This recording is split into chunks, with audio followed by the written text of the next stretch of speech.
I'm looking at the Prog Years box set, and I know it's the Prog Years box set because it's written Prog Years on the top here. Actually, it looks more like Prog Tears.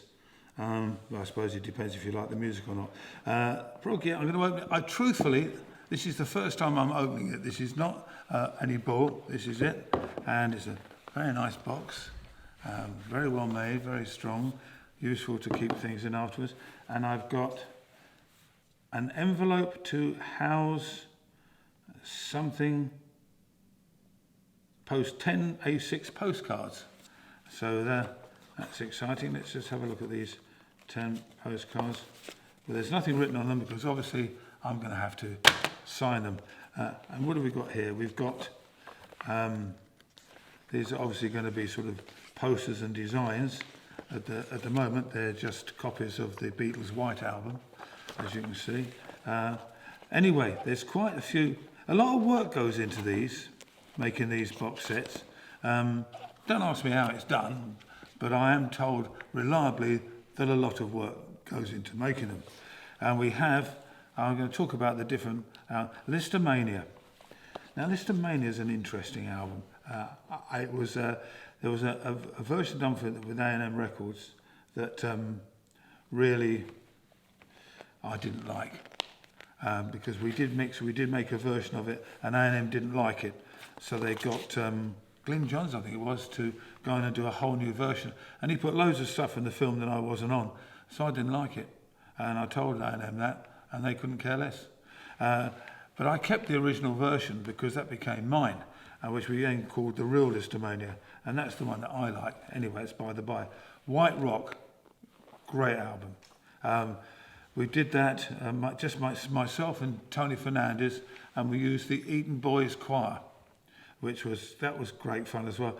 A little story about the Eton Boys Choir. I wanted them to sing Going for Gold, and all these little young kids came in, these boys. They were about, I don't know, anything from 8 to 12, something like that, with their teacher.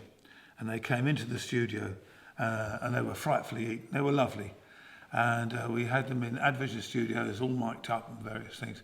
And of course, we could hear everything that they were saying. Absolutely every word, these young kids. And I will change the names to protect the innocent, but we're in the control room, and suddenly we heard, "I say, sir," and he went, "Yes." He said, "Binns Minor has just farted." And they all started giggling. He went, "No, be quiet, be quiet. Binns Minor, what have you..." Yeah, "Sorry, sir." Said, "We are in hysterics." And then, "Right, calm down. We're going to run through this track now. We're going to say, 'Please, sir,' well, Martin Major's done one too. Look, we've got a lot of recording and a lot of work to do, so come on, boys, behave yourself." "Who did that one?" And we had about 20 minutes of wonderful, to quote the Oxford Dictionary, emit from anus sounds coming, and the master trying to keep them under control. Which just goes to show, it doesn't matter what school you go to, farts are funny. But the White Rock album, I loved doing this. Tony Fernandez did some amazing percussion work on it. It was just me and Tony Fernandez on this. I do love that album. What else have we got here? Journey. This is an original part of Journey, which is,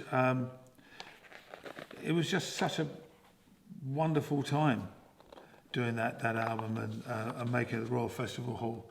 And sometimes, regardless of mistakes on the recording and whatever, and the same with Myths and Legends, regardless of all of that, you just can't help but realise you've captured a moment in time.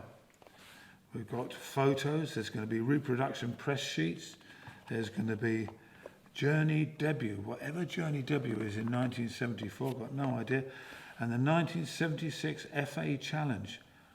Don't ask me what that is, that sounds interesting, not a clue.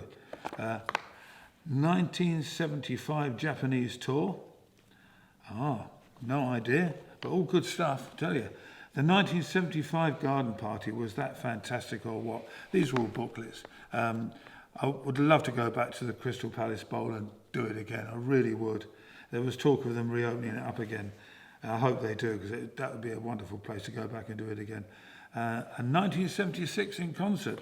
Some of these are really amazing things.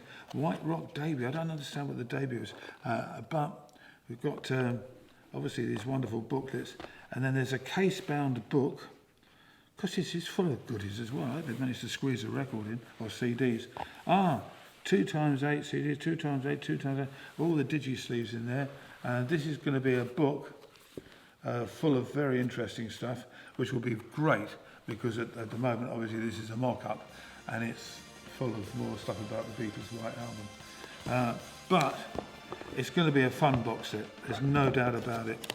The Prog Ears, it's called, and it's all stuff that are not with any of the major record companies. It's all stuff that's really very rare, and you won't be able to get anywhere else. And I've just opened the box.